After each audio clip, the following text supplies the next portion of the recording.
Good afternoon, everyone. Welcome back to Basscast Radio. I am your host, Brian Carter.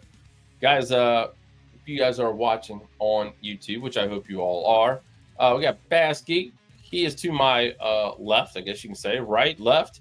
Below me is Thomas Fishing the DMV, and Chad Mrazek with us from, you guys know, Major League Fishing Tackle Warehouse. By the way, Chad, thank you so much for taking time out of your day, and you're sitting in your truck, which drives me crazy because I'm not a fan. I'm not a fan of eating in my truck, just sitting in my truck. God, you would hate me, man. That's just me. Biscuit everywhere, like from 3 months ago. I'm not too good with that. Sorry. I lived in one for so good. It's a truck, man. It's a truck. I know it is. I know it is. I'm just not good at it. All right, before we get talking to Chad, let's hit you up, Bass Geek, real quick before you lose a little service there, because Bass Geek's on the road as well, trying to make you guys a lot of great content, some great videos. He dropped a really good video I think today, I want to say. But if you got your ears on, I dropped a short today. I dropped a I dropped a short today, and it was a short basically about Nico rigging a grenade, which I did a video about. I'm gonna pull over here in the shade. Sorry. A jig grenade? But it was Nico rigging a Thunder Hawk grenade, which is kind of like a bellows gill, basically. So, same sort of thing, but pretty neat little trick. You have to clarify that, because where you live, they could be actually using explosives. Well, it is close. We are closing in on the 4th of July, so things are blowing up randomly right now. Hey, I got some crazy labs, fireworks, whatever's around here. I've got some crazy neighbors that moved in here a couple years ago. And every 4th of July, they throw, lighting off fireworks. The lady across the street's calling the cops. It's amazing. I mean, it's great. I mean, it's like, it doesn't, I don't understand why she don't understand by now what goes down on 4th of July here. But she don't, so. Come on. Come on. Thomas, you guys all know, man, Thomas has been pumping out the episodes. What is it, 4 a week now? Yeah, I said I was going to cut back, and I lied. I just recorded 3 episodes. I just realized that I'm seeing Chad for the second time today. Whoops, did not. But anyway, guys, it's been crazy. Been pumping out content. Live streamed the whole Tackle Warehouse Invitational on the James River. First day, I was like, oh, they're going to sue the shit out of me and get a letter. Never got a cease and desist letter. I was surprised by that. So I'm going to be doing the same thing for the BPT because the James and the Potomac are literally where I grew up fishing. I'll be giving my blow-by-blow, since apparently I was the only dude that showed a tidal map until the final day. No one else actually talked about the tide.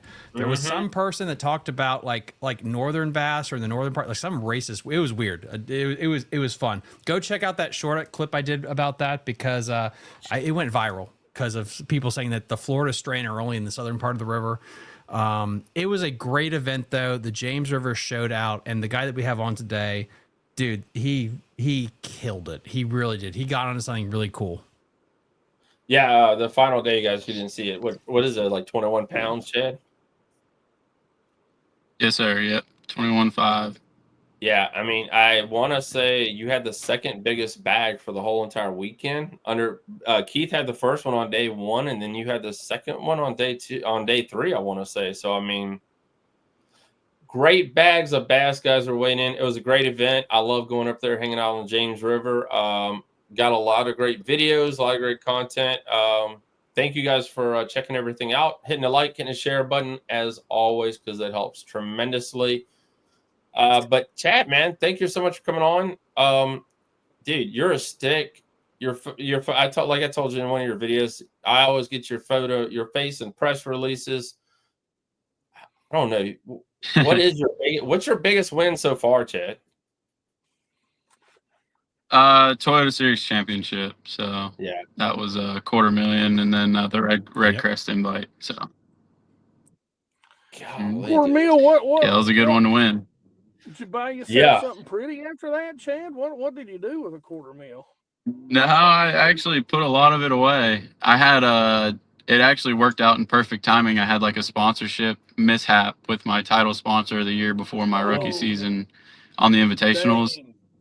And it all worked out because I ended up winning that tournament. And after my rookie season on the invitationals, I told myself I'll never go out of my own pocket again for this because it's just I hear you. not a good business model to do that. So thankfully, we've been able to gather up a lot of support and making some waves. Chad, how many? Hi, by the way, again. How many months a year or time do you spend allocating towards a sponsorship game? Maybe you don't have to like give an exact estimate, but do you have it to where it's like, hey, when the first cast is made, you no longer think about it, and then you don't think about it until the season's over? Like, how does that all work? Mm-hmm. Yeah, it's well, I want to say I work towards it all year, because things come up, and you know how that stuff goes. And my co-angler just actually walked out. Sorry, I got distracted. But all year, and 2 months, I say starting November is whenever I get really hard on it, and then by the time I make that first cast in Florida or Texas, wherever we are in January, I'm pretty much done. Tapped out. I got what I got for the year, and that's it. But very stressful time of the year, November, December, getting all your ducks in a row. I love the truck. You're breaking up, Chad. Ever since you moved, you broke up a little bit. Yeah, you set up and lost all your. You sounded like a robot. Yeah, as soon as you set up, you sound like a robot. Yeah, like you said, I don't know what happened. This episode is brought to you by Starlink. Starlink Mini. Go get one. The future. Everyone should get Starlink, by the way. I got one. Mine's in the back seat. Starlink is legit. You guys all know. I know this won't air till next week while Chad gets this thing started up, but Baskey's been out using his already, and he will be live. Chad, can you still hear us? But how's that? Okay, we got him back. Is that any better? But yeah, so what's the plan tomorrow? How many hours are going to go live, Geek? I don't know. We'll just see how the day goes. Like I said, we were out, fishing that area a little bit today, and one spot was okay, one spot was good, another spot sucked. So, we're going to get out there. I feel like 2 to 4 hours and see what happens. Chad, if you turn off your camera, it actually might help the service. Okay. Perfect. Can you hear us? I can hear y'all. All right, cool. All right, we got him. That'll work. It's the perils of being on the road. It really is. But that's what it's like to be a professional angler. I mean, the fact that he's gone from the James River and, flipping trees in 2 feet of water to freaking Lake Champlain, which is, yes. I don't think we can appreciate New York, how, man. Yeah. That's a drive. And, just to be honest, he said his co-angler's walking up. If he don't have a good cold beer, I'd be like, hey, buddy, you better go back where you come from. Yeah, I've actually had them before, man. So it should be a fun day. It's always nice to hop in a less stressed tournament after, having to be all stressed out after a major one like that. It's nice. I don't have to. I've qualified for for the championship in every Toyota division this year so far. So I don't have too much stress. I'm just gonna go fishing and have fun. I'm excited. That's awesome, dude. So I'll ask the stupid, obvious T-ball question here. How is it you're just killing it so good right now? Like you really are on a high right now with everything that you're doing. And we see all anglers do this. And honestly, all athletes will go on tears like this. Is it something you can is it quantitative? Is it qualitative? Is there anything you can pin it on why you're doing it? Lucky underwear, bait, anything? I know for sure. I told Brian this the other day. I don't know if I know anybody that fishes as much as I do. I'm literally on the Wow. water every single day, and then if not, I'm driving. And it's not just go out, drink a beer and just float around on the pond for a little bit. If I'm going fishing, I'm up before everybody else. I'm at the ramp before everybody else, and I'm off the water after everybody else. So that has a lot to do with it. But dude, I get to fish for a living, so I can't. I always feel like I'm not doing enough. There's a lot harder jobs out there, and I don't know. I just feel like that feeling.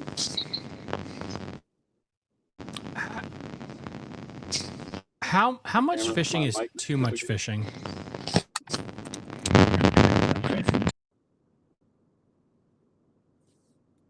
Can you fish too much? We always talk about reps in sports. About if you're a baseball player, you got to go hit the tee every single day. If you're a football player, you got to. If you're a quarterback, you got to like learn to read. But I know in different sports, you can overdo it. There's a nice little it's a parabolic arch where there's a sweet spot. Do you ever worry about fishing too much to where it's like it becomes mundane, or maybe your skill set up where you need to take a few days off because it's actually a nice sweet spot you need to hit? I'd say it kind of depends on where you're at with your season, really. I mean, fishing's fishing. I guess there's not anything directly you can do, like lift more, run more. I think it's where you're at in the season, how you feel with yourself. I mean, I would like to think that everybody's confident in themselves whenever they launch their boat for a tournament, but you got to do everything you possibly can to get an edge. I feel like all these guys are so good, and whether it's guys that are local that are jumping in whatever tournament you're fishing, or it's traveling guys like myself, everybody's so dang good, dude. So I don't know. I feel like I've got a good balance, but my balance comes when everybody's asleep at nighttime. I've got a good balance with being able to live my early 20s and fish as much as I can. So what kind of edge are you talking about? Are you talking about just understanding the behavior of the fish, or are you talking about your technical skills? Because I would argue, like, at some point you're probably really good with a drop shot or a minnow. Like, how much better can you get with the technical skills versus like it's a waste practicing your skipping, because like you're as good as you should be versus maybe another skill set. Yeah, there's definitely a wall. Like, you can only get so good at skipping a jig. You can only get so good at throwing a minnow or looking at them or whatever. Fish behavior is all it is. I think I love to learn. I was just telling you earlier, I love to learn. I like to figure out fish different times of the year. I mean, what are the odds that sometimes we're back at the same place for like the AAA stuff, like Toyotas and stuff? We'll be back at, Champlain or the St. Lawrence the same time of year, every once in a while, every few years or whatever. But retaining as much knowledge as I possibly can, dude. That's what I love to do. And, I can only remember so many things, but do you journal, or like, do you just try to just take Adderall and remember all the crap you've done over the years, or like, what do you do with all the knowledge when you have great events like the James? I do. I write stuff down. My notes. What's going on in my head, I don't know. I would hate for anybody to have to deal with it, but there's so many things that go through my head all the time. The Adderall deal was short-lived for me. I like to use it. I got prescribed it for driving and stuff, and obviously the other. But just through the night and stuff like that. But I think I sat on like an 8-pounder on the Harris chain for like 4 hours one time, and I was shaking. Oh my gosh! Jesus Christ! That was about the end of that. I did catch her and finished third in the event, but that was a waste. Oh, that's awesome. That's a good story, man. They wouldn't prescribe me Adderall, so I just did cocaine and hookers for a little while there. Because you're an American. The same, I don't think. Oh my gosh! About that good balance I have. That's a little similar. Chad, going to this event on the James River, how are you feeling going into the event after practice? After practice, I felt okay. Obviously, like we were just talking about, I was definitely confident in my abilities. I knew what I could do. I just knew I still had some stuff to figure out, which is okay. Like, honestly, that's almost a better thing in some situations, whenever you still have some things to figure out. as long as you can keep an open mind. So, like, you know, I wasn't narrow-minded going into the first day of the tournament, and I think that's what helped me actually finally nail down the pattern to make a run at winning the tournament. But yeah, having an open mind, a bad practice isn't always a bad thing. I know you hear that all the time, but it's definitely a good thing to have an open mind and be going into a tournament with a bunch of different things, like hundreds of rods rigged up. I mean, you name it. I think it's about like not getting too dialed. I think you get these guys, these weekend warriors that'll be like, I know the exact dock post, I know the coordinates, and this is where I'm going to get bite 1, 2, and 3, and this is where I celebrate. Versus you get touring guys on, they're like, I just want to kind of get a vibe for the place, and then you let everything grow and develop. But you only get that instinct if you fish, I think, multi-day events. In college, luckily, like a lot of our championships are always multiple days. One day I feel like is a disservice to the weekend warrior, because making that jump from weekend to 3-4 day events is huge.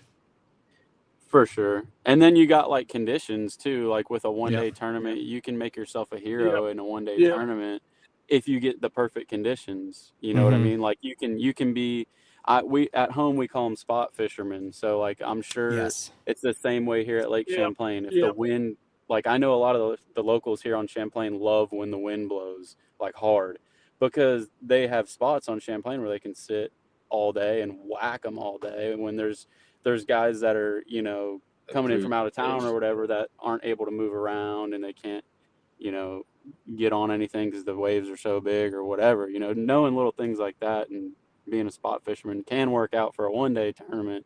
But like you said, a multi-day event definitely is where I think you see the real teeth cut and go on. But it can also hurt you in a one-day tournament. I mean, you come in and you know you've got it dialed. You know you think you've got it, and then the conditions change, and you just spin out early, and then you know somebody else comes in and makes that adjustment and walks away with your check. Yep, exactly, 100%.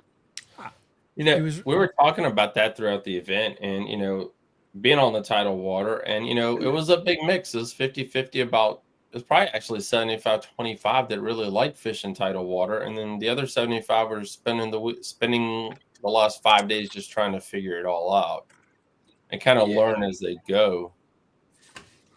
Yeah, going into a tournament saying you hate something, like I don't know, that's just kind of like bizarre to me. Going into a tournament on the Potomac or any tidal water and saying I hate tidal fishing, well, that. You're kind of screwing yourself off the bat, dude. Like you got to, I mean, you got to fish the tournament.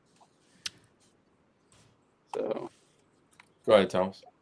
I had Chaz Currington on our Monday Night Live stream for Fishing DMV, and he was actually the only legit local that not only fished the event but did well. He got to fish Friday, and it was interesting because his thought process as a local, as a true river rat, you do the milk runs, you try to time everything perfectly. And then my conversation with him is like, yeah, but in these multi-day events, that's a swing or miss. Like you're either going to hit a home run or you're going to strike out. And then you look at everyone that did well, was quite literally everyone in AOI contention right now for the Tackle Warehouse Invitational. You have this guy called Bang Shaw, Dustin Smith, this guy named Chad, by the way, who's a pretty good fisherman.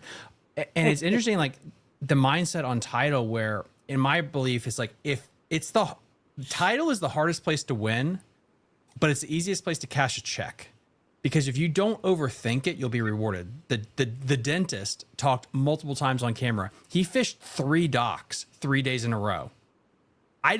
There's not enough ADHD medication for me on the planet to where I could just fish 3 docks for 3 days straight, 8 hours. But he did it. And when the tide got right, he caught them. It's such a weird place where if you listen to the tide, you'll be rewarded if you play conservative. And it's crazy that the guys in the AOI position, which is like Chad, they didn't outthink the room, and they were rewarded for it. For sure. Yeah, it felt good to be able to catch them how I, figure them out how I like, one of the ways I like to catch them. But yeah, that is insane, man.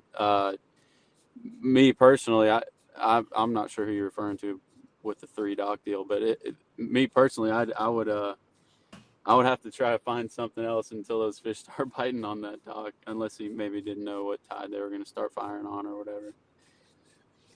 A lot of the anglers did talk about, staying close because like what Thomas just said there, I mean, they knew if they had 14 pounds, 15 pounds a day, that they were going to be fishing the final day and at least get a check. I mean, I think was the lowest check? I can't remember. I didn't look at the very bottom of the checks, but, most of them around $10,000 a pop. Mhm. But, a lot of guys said, hey, we just want to get out of here with a little bit of money and leave and, maybe learn a little bit. For sure. Yeah, the unfortunate thing with that is you can't, if you want a shot at that Bass Pro Tour, these guys are catching them too good. Laying up can't be an option. But there's a mix of anglers that fish the Tackle Warehouse series. Shaw Grigsby. I think I heard this is his last year of fishing, period, professional fishing. So, I mean, there was a mix of guys who still like to get the good payday. And then there's guys like you, Chad, that want to, fish the Bass Pro Series. For sure. Most definitely. Yeah, I think the last 3 years I've fished these, it's not, I'm bummed that it's I really wanted to give myself 2 years to make the Bass Pro Tour, and I'm bummed that it's taken me longer. But for what it's worth, man, if you have the support, you can definitely make a living on the invitationals, and I think I'm a living example. But getting back to that as well, I mean, the time you're spending on water, like you're talking about there, the events that you're fishing are kind of preparing you for that, to be honest. And, we talk about all the time in the college fishing rankings and, the guys who fish college fishing like Thomas, how much that helped them as they propel through their career. Oh, for sure. Yeah, definitely. I was I was mixing it all up when I was in college. I was And you were doing in college too, so everything I could. I fished college for like half a season, I'd say. Not I didn't take it too seriously. I was fishing Toyotas at the time, so it was I don't know. I had to cram He was it all winning into money. one. Yeah, he was making Yeah, dude, money. He was like, college, second in a college it's bass cute. on Norfolk. There was like 250 boats or something, and I got like sporty. $25 or something. Wow. But I mean, that's what's, we were talking about that up there at the event. And the high school thing, the college thing now is, it's a big deal. I mean, it's a lot of money being dropped in it. And, some of these high school events as well, 200 plus boats. For sure. For sure. Yeah, the college deal is sweet, man. I'll never knock that. If I could do it all over again, I probably would have went. I mean, I can't complain, but I think going freshman year to senior year as a college angler, if your school helps you out with the travel and everything, dude, you can't beat that. You literally cannot beat that, because I was moving Monday through Friday, guiding Saturday, Sunday. I was doing that for 3 years straight, and going to community college online, just to get a couple weeks to fish a Toyota here and there. And then, thankfully I had that school in South Carolina reach out. But, that's such a sweet deal, and you learn so much, and it's paid for, dude. You can't beat it. No, you can't beat that at all. All right. So going into day one, after everything started shaking out, how are we feeling? What did we kind of lay out as a plan for day number one? My mark was 15. I wanted to. I had some offshore grass stretches that I was going to be pretty lenient on with the tide. I needed that high tide first thing, and it was still up a little bit whenever I first got there. So I was really excited about that. Obviously, it changed the next few days, but I got there, I don't know, an hour and 10 minutes, whatever the run took, and everybody else got there as well. So I'm not the one. I don't mind fishing behind people. I'll cast at people's motors all day long. It doesn't bother me at all. But I had to adjust, and I did, thankfully. I caught two good ones that day. Yeah, I caught two good ones the first day in that offshore grass. I slid out to my places that I found, on my channel swings, my river channel swings, where I was catching all my big ones. I caught like a 6-pounder and a one just under 5, and then on the way in, on the James, I stopped on some ducks that I'd never even seen before, and caught like a 380, which put me at 19 on that first day. Yeah, you had like I said, you had a heck of a bag on day 1. Things changed up a little bit. We talked off here, and if you guys don't know, Chad had a little bit of boating issues on day number 2, but a lot of people had boating issues. Those service guys were working pretty daggone hard this past weekend because, like I said, it is that long trip. And, I talked to a bunch of other guys that were, they had the fuel issue because we had storms that come through. And how did the storms or anything like that change anything for you and, things that you had to change up for day 1? And then you said day 2. I don't know. Did you say day 2? Did you make the long run again, or did you decide to stay a little bit closer because you had less time? I stayed close. I stayed somewhat close. I don't know exactly what the area is called, but I went out of the James, and I don't mind sharing the area because it's full of 1-pounders. So I went out of the James, and I was over there by the power lines. I guess that's still towards the Chick, but I was near the power lines fishing some cypress trees that I'd caught some good ones on, and man, it didn't work out at all. I thought with that low tide, it'd be pretty easy to pick a few off pretty quickly, and it was, but they just weren't that big. So, towards the end of the day, I told myself I was just going to go drag my offshore holes that I was catching. I had to catch them on a moving bait for the most part, so that's why I was a little worried about it. But I cranked them and drug them with a Carolina rig, drug them with a drop shot, and until I got a bite, and I finally did. I finally caught one of those big ones, which we talked about already. It really saved my butt. But I ended up breaking down that day, and I didn't lose too much time. It's not an excuse by any means, but just a bad call, dude. Bad decision on my part to go start on those trees. I feel like if I would have went and fished some places that I hadn't seen on the low tide in around the area that I was fishing, then it would have worked out a little bit better. I think I just made a bad call, and that one was definitely on me. I think there's a lot of good fish to be had on that low tide, doing whatever you wanted to in the Chick, and I just didn't capitalize on that. So, how important was that grass that you were finding for you? And I guess through the grass, you were looking for clean water. Yeah, it was really important. Actually, it was my plan going into the tournament to fish that offshore grass, but those fish got so beat on, and there's only so much of it. I think there's only it's got to be like 4 miles altogether of that good offshore grass, and I was catching them in it on the high tide only. But then again, I never even seen it in the low tide, and I talked to another competitor who said he caught them really good out of that same stuff on the low tide, and I just didn't I didn't go look at it. I was telling earlier, I was talking to DMV, and he was like, I was like, man, I was at the mouth of the Chick, and I told myself I needed to go look at that area on low tide, but I didn't do it. I didn't end up doing it, and that cost me. It was a bad move in practice, and that just goes to show how important every hour is. If I would have took 30 minutes to go look at that stuff on a low tide, and then maybe things would have shook out a little bit differently. But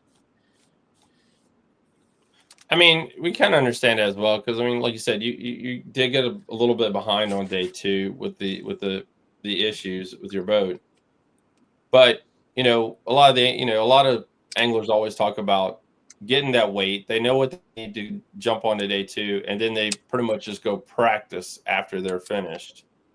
After they get that weight, not finished, but after they get that weight. You qualified for day 3. It's check cashing day, like we talked about. How was the mindset going into day 3 after you kind of gone through what you've gone through for the last 2 days? Well, yeah, definitely happy to be there. We were just talking about this. I knew you can never say but I was talking to my parents after the first day, and I was like, man, I figured them out. Like, that's their ass. Like, if I get to this day 3, it's gonna go down, and I knew it, dude. I just knew exactly where to be, what time to be there. I felt so dialed in. That's one of the most dialed I've ever felt in a tournament, and I just knew I'd make that long run. If I could get there, then it was gonna go down, and it did, dude. It was a blowout tide, and all my offshore holes were just loaded with fish, and I was just smoking them, dude. It was so fun. And it wasn't fun losing that big one, but dude, that's fishing. When you throw a big bait like that, you're gonna lose some. It's gonna happen.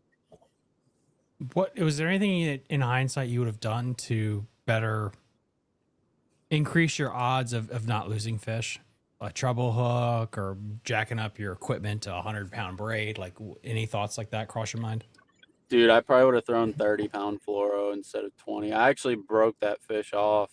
I don't know if I nicked something, or I got that fish all the way up to the boat.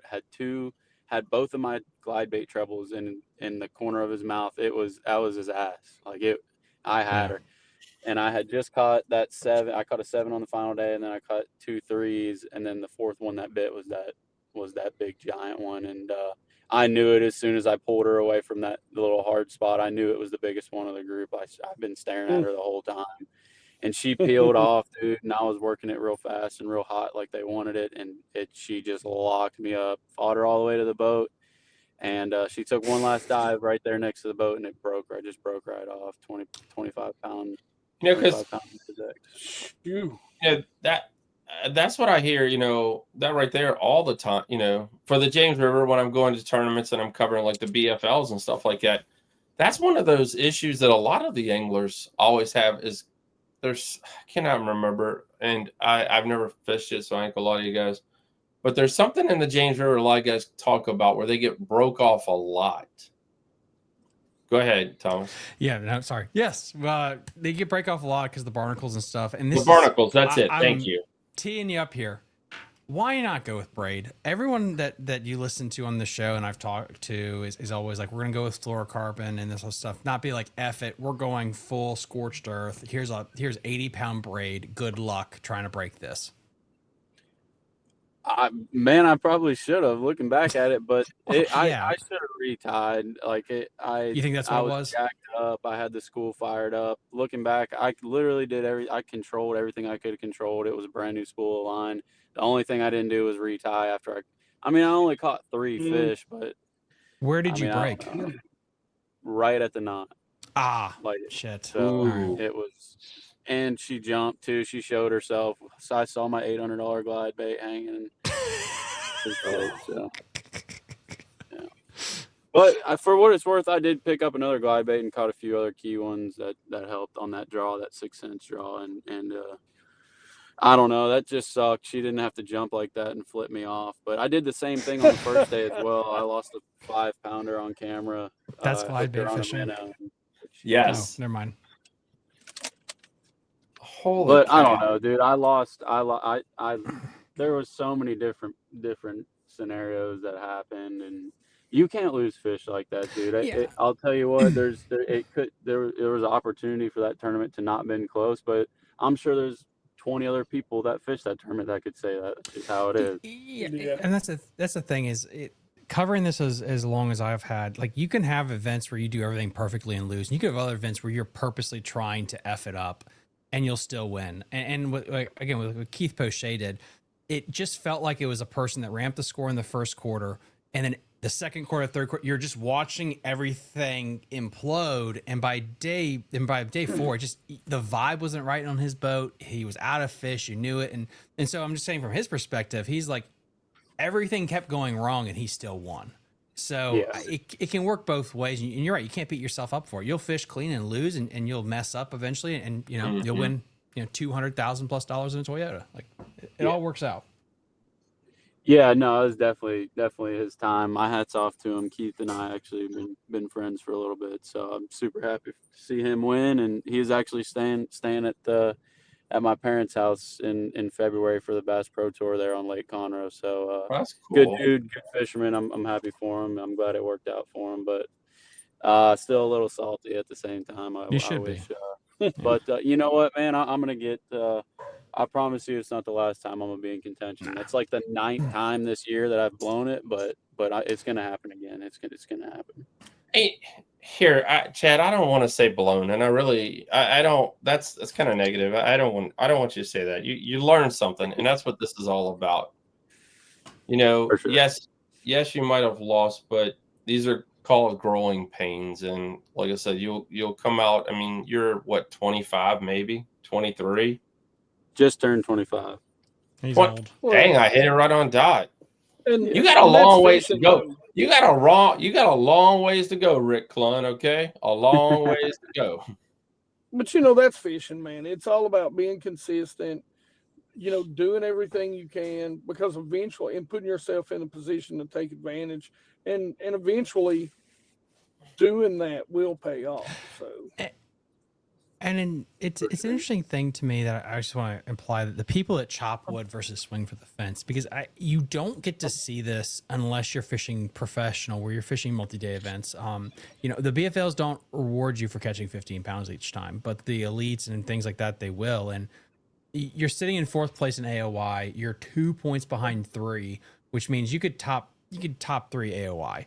That's a big effing deal. And I think it's so interesting because we get so weird about, like, we want to change our style. We want to change things to get the win. But it's like, if you look at the AOI points, if you ask 10 people on the street, they'd be like, yeah, why would you change anything? You're top 3 in AOI. Like, what you're doing is working. So it's interesting how we can get in our heads as athletes. Definitely.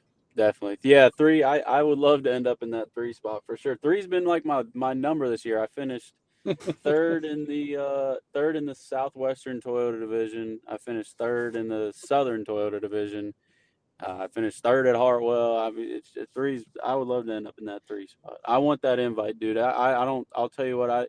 There hasn't been a day since I started fishing the invitationals that I don't think about making that Bass Pro Tour. That's all I think about. It's what I want to do, and that's why I'm doing it, dude. Like, the money, obviously the money's good. I feel like I've had a blessed year being able to stay so consistent, but there's one more important one left this year, and that's what's on my mind. So I'm excited to get that going. Hopping in the car and driving your ass off to Canada, basically. What do you plan to do in practice? Because I guess this airs on Monday, right? So this airs after the tournament. So do you just check on stuff? Do you just relax and drink? Like, what do you do to get prepped on short notice like this? Or do you mean for Champlain? Yes. yeah. Dude, with such little practice I had, I just went and checked a bunch of history. I moved around as much as I possibly could. I burned every single gallon of gas that my boat holds yesterday. Looking around, I spent a ton of time with my I'm with Garmin this year, so it's really nice being able to sit at the console. I've got my trolling motor in the water, and I'm turning it with my remote. That's pretty much all I did yesterday all day long. Dude, that is a power move.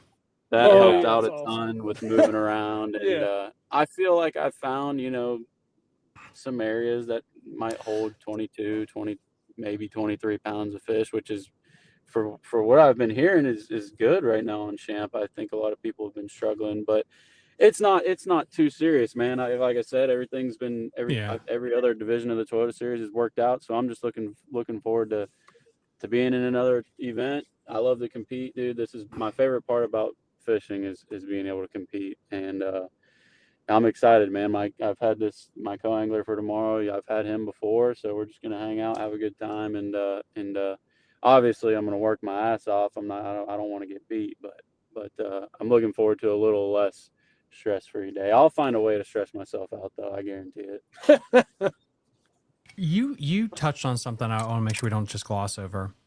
How has forward-facing sonar changed the way you practice and what you do? I remember with my high school coach, my college coach, it was, you mark a brand new point, you have to fish the point, get a vibe for the fish that are there. But with scope, I mean, you don't technically have to fish, so you can move fast. Like, so what are you trying to break down, just to see fish that they set up the way you like it, or what's your vibe for that? Great question. Yeah, exactly. Exactly that. Well, here on Champlain specifically, yeah, just looking for fish. I mean, looking for fish, looking for floaters. I'll go, if I see one or a group or whatever, I might go throw a bait without a hook on them, and just to see if I can separate a big one or something like that. But moving around. But what I just talked to you about how I was sitting at the console and scanning with the trolling motor in the water, I mean, that's really not that much different than how I used to fish, because I was at the console 90% of the time in practice anyways. So I've definitely become a student to electronics since they've been a thing, whether it's side scan, 2D or live scope. But I mean, day 2 at Hartwell, I caught them on 2Ds, and that was really cool. I was able to catch them on 2D on live, and they touched on that in the Major League Fishing studio. But being a student, man, always learning something new, learning new ways to catch fish, learning different patterns, and there's fish doing some things that people don't know about right now. I can guarantee you that, and that's why some people are able to stay so dominant, because they know little things. The difference between a Lake Fork and a Champlain has been touched on a couple of times. Just to reiterate for people that'll be watching this, like, you can catch a 10, 15 pounder at Lake Champlain, Potomac River. Everything is basically the same fish. Just copy paste it on your screen. They're all the same. So when you're practicing for that, like, in theory, I feel like it's more important to catch fish in practice at Champlain to make sure that they're a couple ounces heavier versus Fork. You can kind of on scope see, like, yep, this is where I'm going to win the tournament, versus like, can you tell the difference between a 3.678 pounder versus a 3 pounder on scope? I feel like I could tell the difference between a 3 and a 4 pretty well up here. And I've spent so much time up here on Champlain. I've got, I don't know if I've told you already, one of my sponsors is a kids fishing camp. So, even whenever this is where I summer, dude. I summer in upstate New York every year. I have for the last, 4 years now, since 2021. So, I feel like I could tell the difference between a 3 and a 4, but 375 and 4 pounds, definitely not. But like you said, yeah, catching one's a big deal, because these smallmouth, especially what I've learned, Champlain and Ontario and other places. I'm not allowed to talk about the St. Lawrence right now, but other places like that, dude, the difference between finding a school of 350s and 390s, or 370s and 4 pounders, that, like, they group up by size, and that is a big deal. You have to pay close attention, and I always weigh my smallmouth when I'm practicing. Yeah. That was the thing. I had a friend that fished the Opens a couple of years ago, and he fished Lake Oneida, and he talked about that. Like, he's like, Tom, this is crazy. You have to catch all these fish in practice, because you have to figure out, like, oh, this group is like 3 ounces heavier, and he's like, that makes all the deal. And he would never stick that many fish in practice. So it's an interesting spin to it when you go to New York, for sure. 100%.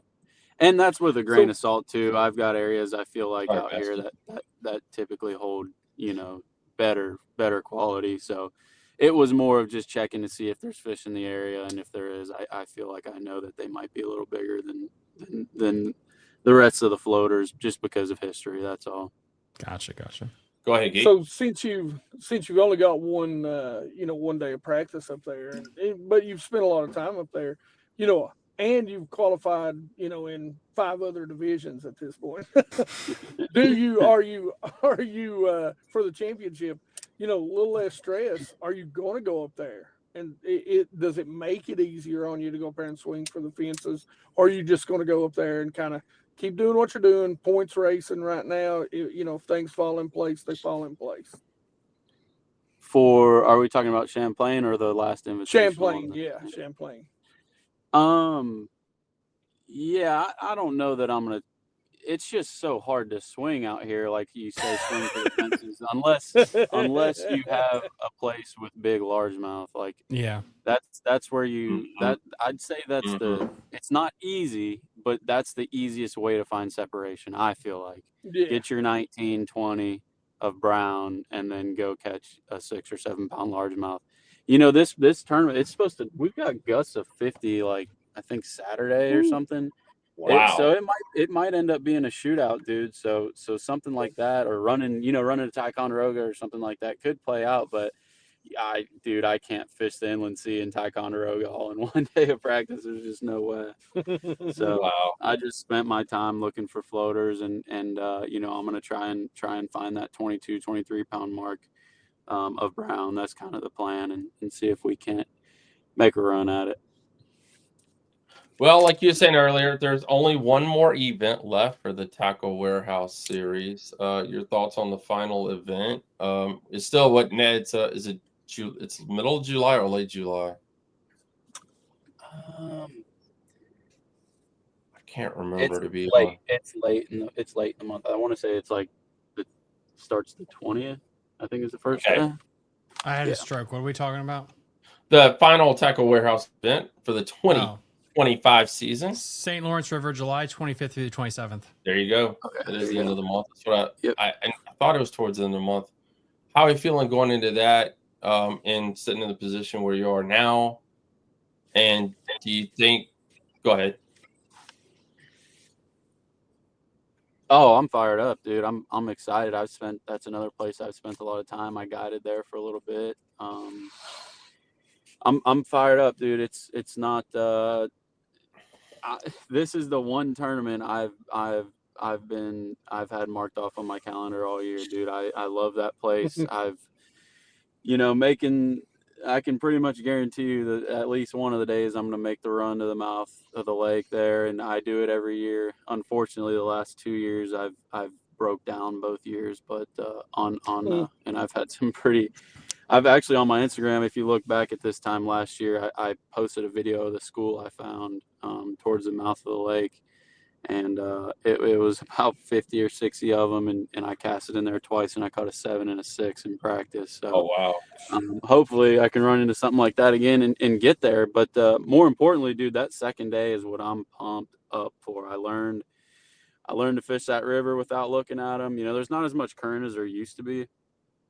The past few years I've been there, but man, I think I don't think I'm gonna need that beam for that day too. I'm just fired up. That tournament's got me shaking already, dude. That's all I think about. That is awesome.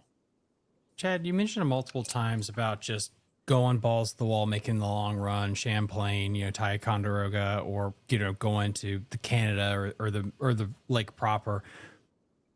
When is it not smart to do that? When is it actually the conservative thing? I think about tidal water all the time with tide flows. Like, it's actually better for me to stay this event because the tide's wrong and I can fish 8 hours versus making a long run. Like, do you ever have those thoughts?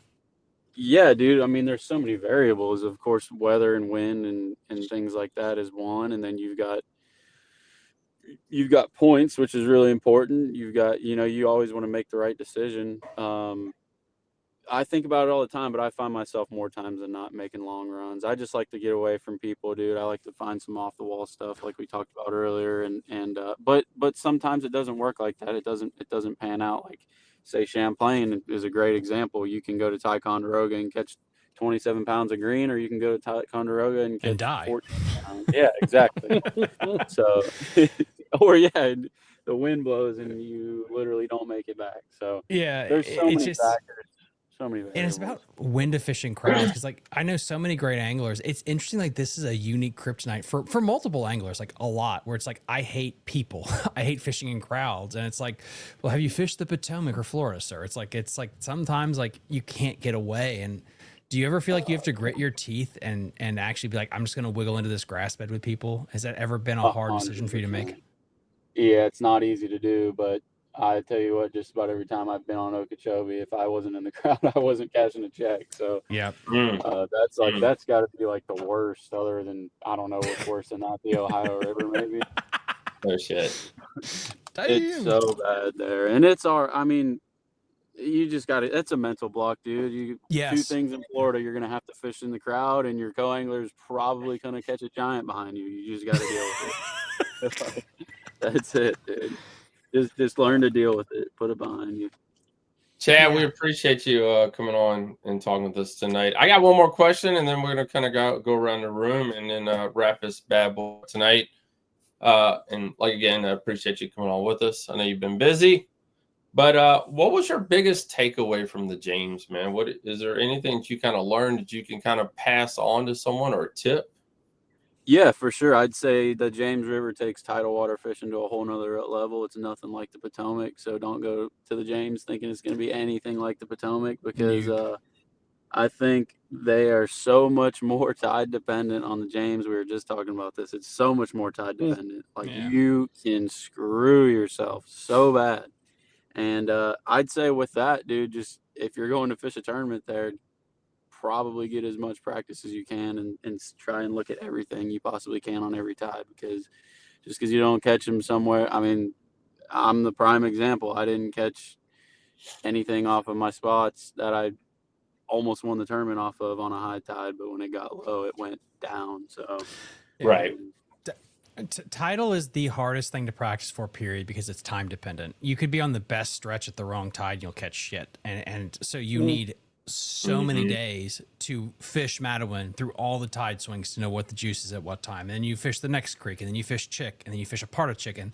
And that's where I think like locals get such a big advantage on it. But it's weird because for all the advantages locals get, you'll have some idiot from Michigan come down to the Potomac and has never fished tide, and he'll camp and fish one stretch of laydowns for 8 hours, and he'll win. Because if you stay in a spot for 8 hours, eventually you'll hit the right tide. You'll hit the right tide at some point, and you'll get them. It's interesting. It is interesting, the different strategies used on these places.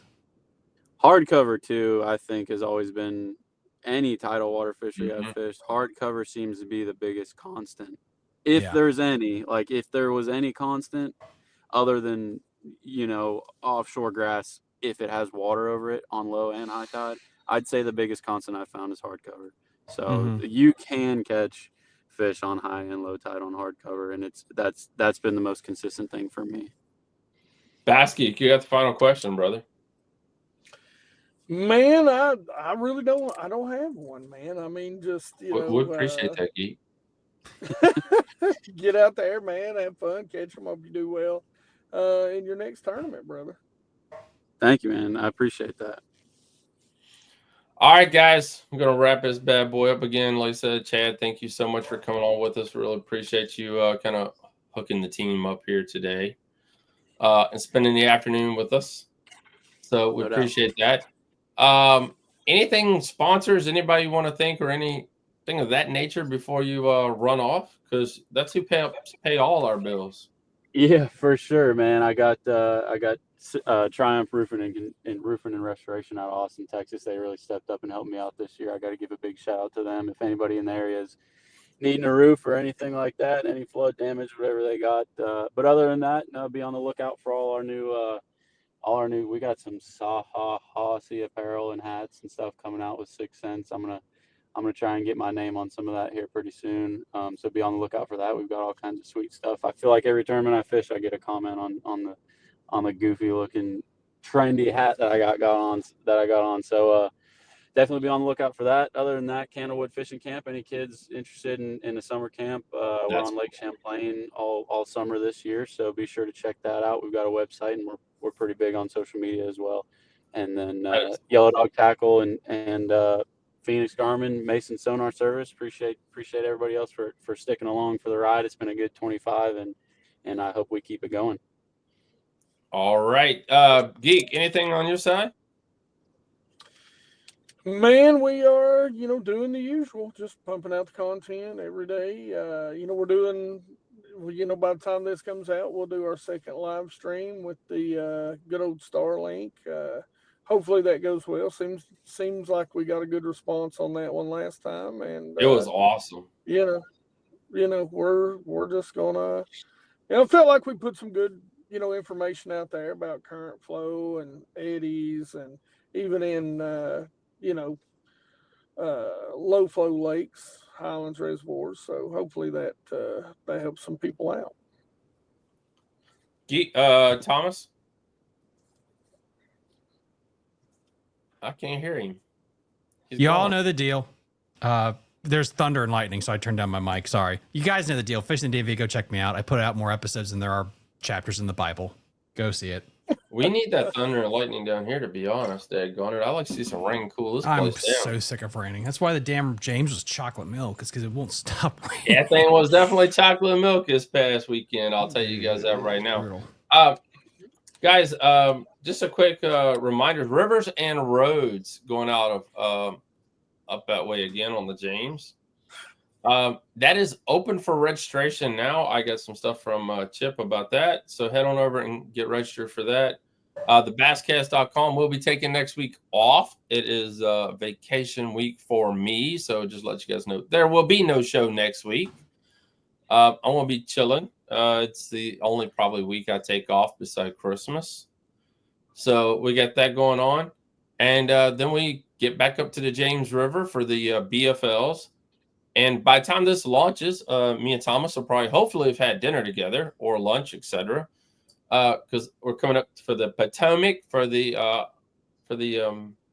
Major League Fishing Bass Pro Series. So looking forward to that as well this past weekend. So you guys all have a great week. Please be safe, guys. I don't know, wherever you live, make sure you got plenty of cold water on your boat, because it's starting to get really freaking hot around here, and hydrate today. Mm-hmm. Yeah, it was. Guys, we record on Wednesday, and today I got in the car and it was 99 degrees after I was driving down the road. So, I mean, 99 degrees. So, please, whatever sun protection, please wear the SPF 30, the clothing. Just take care of yourself while you're out there on the water. I mean, it's extremely important. So, again, Chad, thank you so much for coming on with us, and we will see you guys again right here on Basscast Radio in 2 weeks. So have a great night, everyone, and we'll be talking to you all later.